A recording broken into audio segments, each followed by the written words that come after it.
Muy buenos días a todos y a todas y bienvenidos a un nuevo lunes de finanzas, a un nuevo programa, al programa número 17 de Sherpa Financiero, el podcast en el que hablamos de todas esas estrategias, tácticas, técnicas, conceptos y noticias para que las finanzas y la financiación de los autónomos, las pymes y las empresas sean sencillas y eficaces. Y todo ello aderezado con una pizca de storytelling financiero.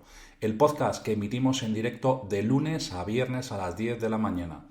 Hoy episodio 17 del lunes 14 de diciembre de 2020, un programa muy interesante en el que hablaremos del fondo de maniobra, de qué es, para qué es, qué se utiliza, cómo se calcula y te sorprenderé, pero hasta aquí puedo hablar de momento. Vamos al lío, vamos a por el cuento del fondo de maniobra, un cuento clásico de terror financiero.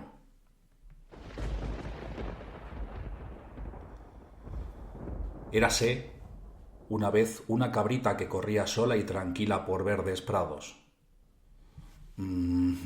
Espera, este cuento no empieza así, perdona que me he equivocado, que estaba pensando en otras cosas. Volvemos a empezar. Érase una vez una empresa llamada Uno que vendía y vendía hasta alcanzar 1.200.000 euros de ventas. Y al terminar el año, ¿qué es lo que tenía?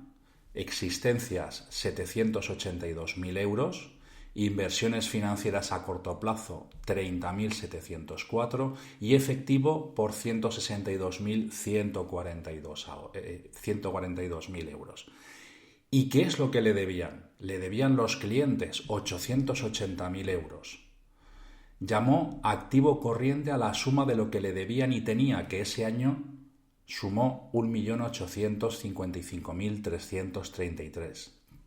Pero pobrecita también debía a los pérfidos bancos. Lo siento, hoy os ha tocado ser los malos del cuento. Debía a los pérfidos bancos, decía, 304.017 euros y debía a sus acreedores 48.812. Y a todo esto lo llamó pasivo corriente. Y ese año ascendió a 352.829 euros. Al compararlos, ¡eureka!, la diferencia era positiva. Podía pagar lo que debía con lo que tenía y le debían. Con esos fondos podría maniobrar, por eso lo llamó fondo de maniobra, y que ascendía a 1.502.507.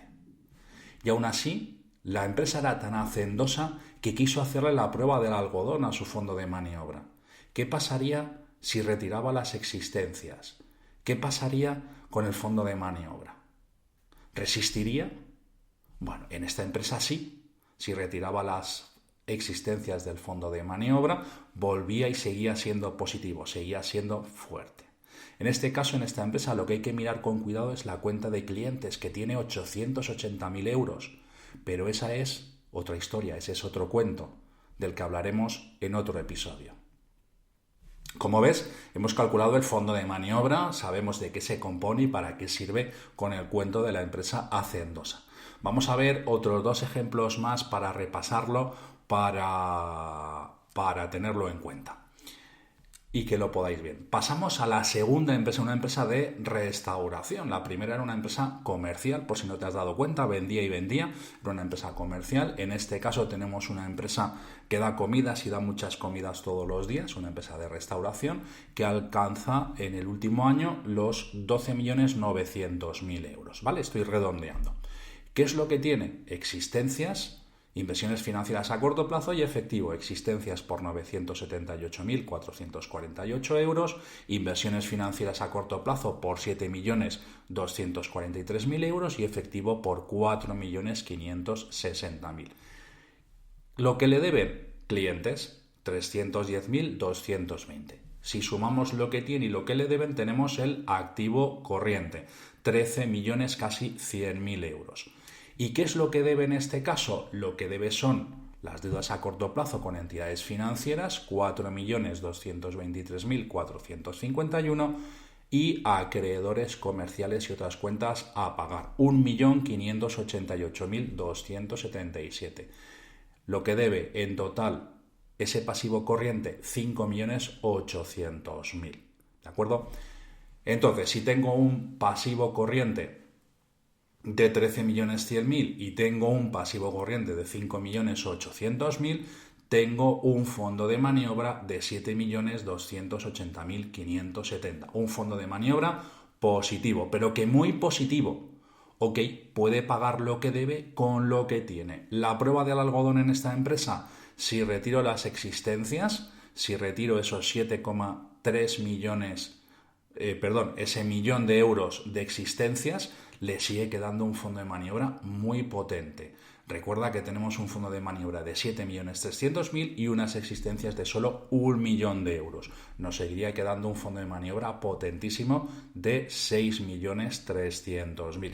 Y en este caso no hay ninguna peculiaridad que pueda ponerlo en jaque.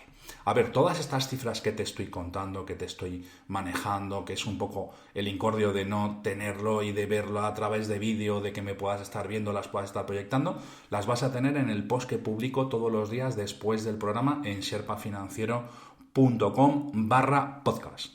Ahí vas a tener todas las cifras para que las puedas seguir. Son cifras reales, son cifras de empresas del año pasado para que puedas tener distintos motivos y podamos trabajar bien y comprender bien el fondo de maniobra, que era el objetivo del episodio de hoy. Bien, ya hemos visto dos empresas, una más pequeñita que está facturando en torno a 1.200.000 euros, otra empresa más grande que factura cerca de 13 millones de euros, ambas con fondos propios positivos, se supone que pueden pagar y por supuesto hemos hecho la prueba del algodón en las dos y en las dos sale positivo, pero una de ellas además tiene una peculiaridad, tiene una característica especial que habría que analizar, que sería en la primera empresa, en la comercial, esa deuda que tienen los clientes con ella. Bien.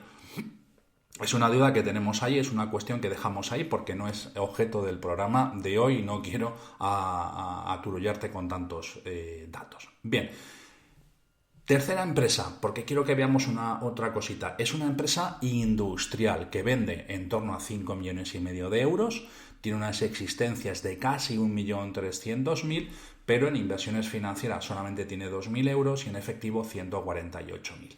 ¿Qué le deben sus clientes?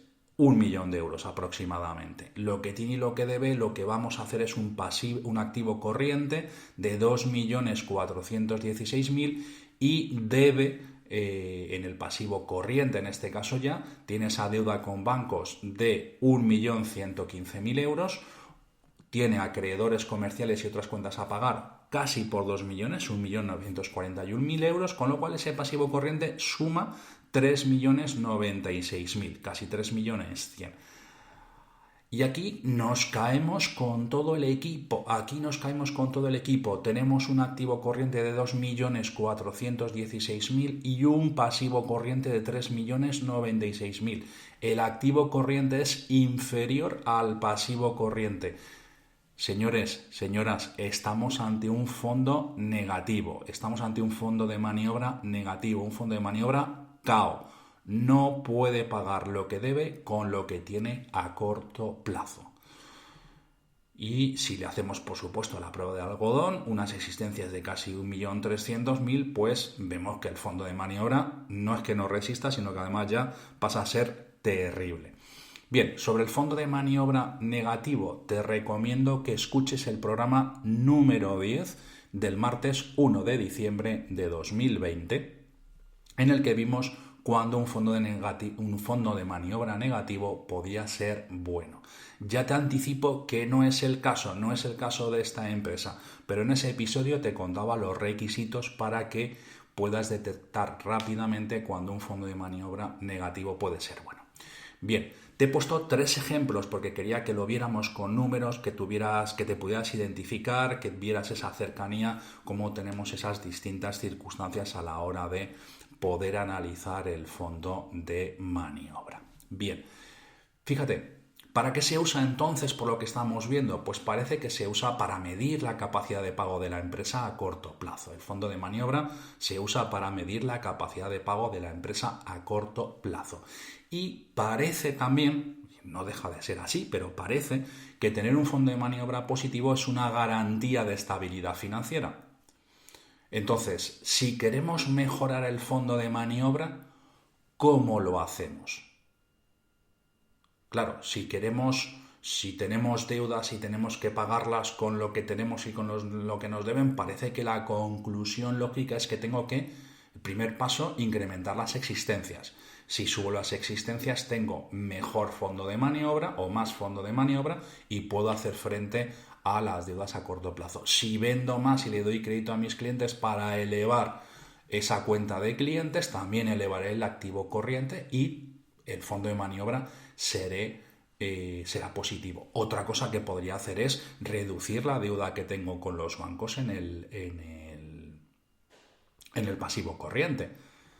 Pero fíjate, si quiero mejorar este fondo de maniobra, como lo estamos planteando, incremento las existencias, incremento la cuenta de clientes, reduzco las deudas a corto plazo con los bancos, seguro, sobre todo las dos primeras, seguro que son la mejor solución.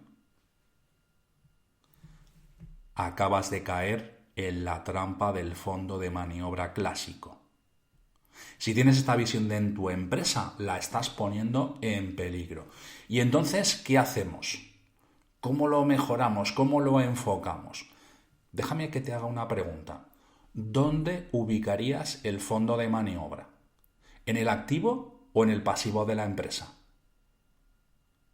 Vuelvo a repetir la pregunta. ¿Dónde ubicarías el fondo de maniobra? ¿En el activo o en el pasivo de tu balance de situación?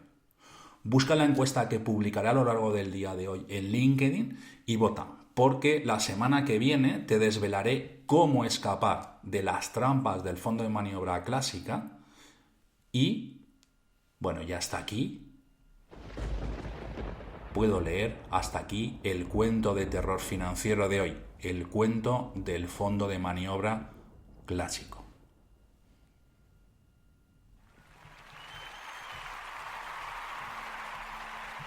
Bien, y ahora vamos a irnos a los 7 pasos que sigo para planificar una financiación.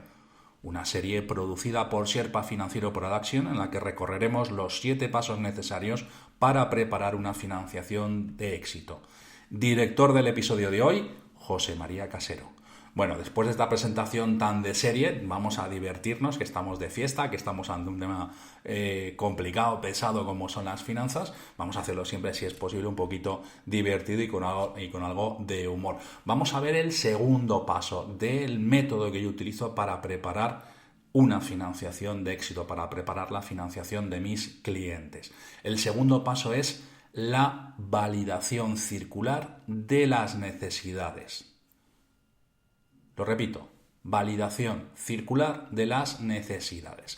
En el episodio anterior vimos el primer paso, definir y cuantificar tus necesidades de financiación.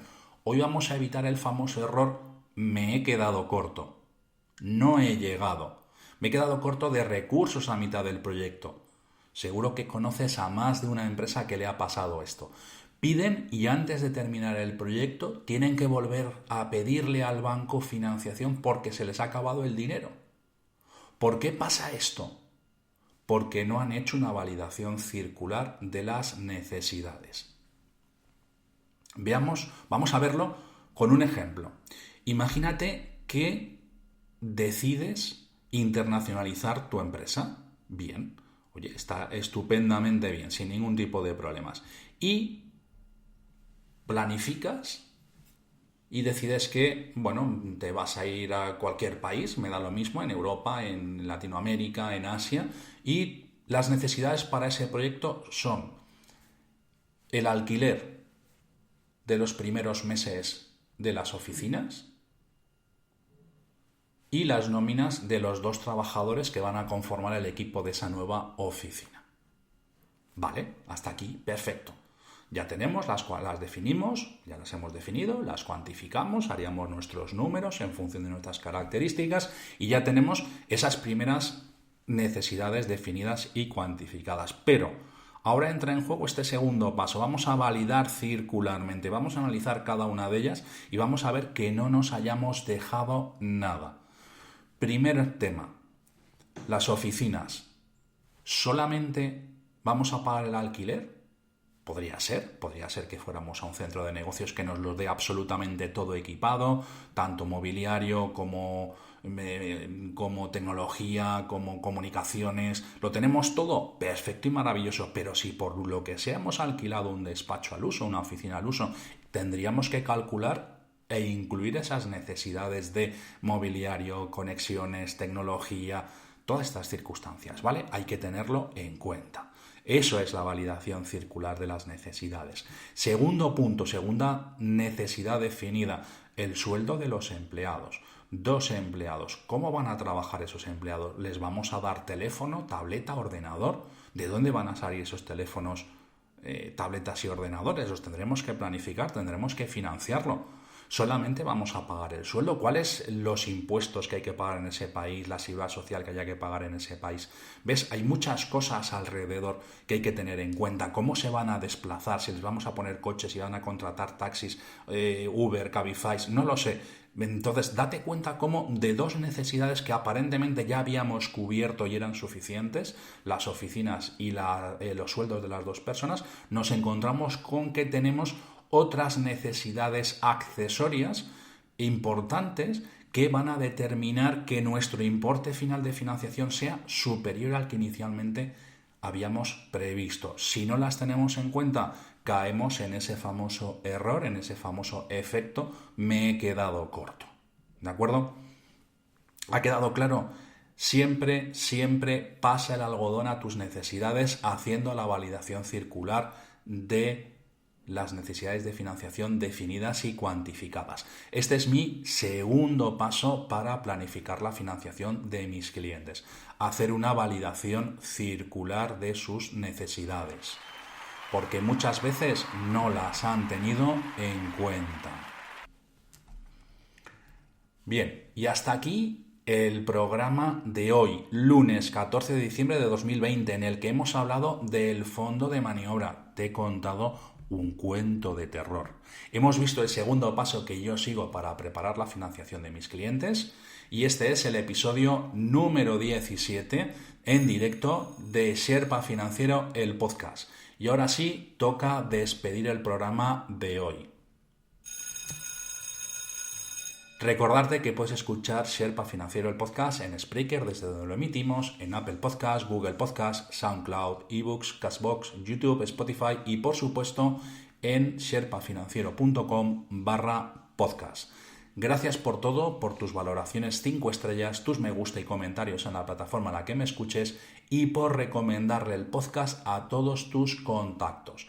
Gracias sobre todo por escucharme, por estar al otro lado, porque sin ti esto no tendría sentido. Sencillamente esto no existiría. Gracias por hacerlo posible.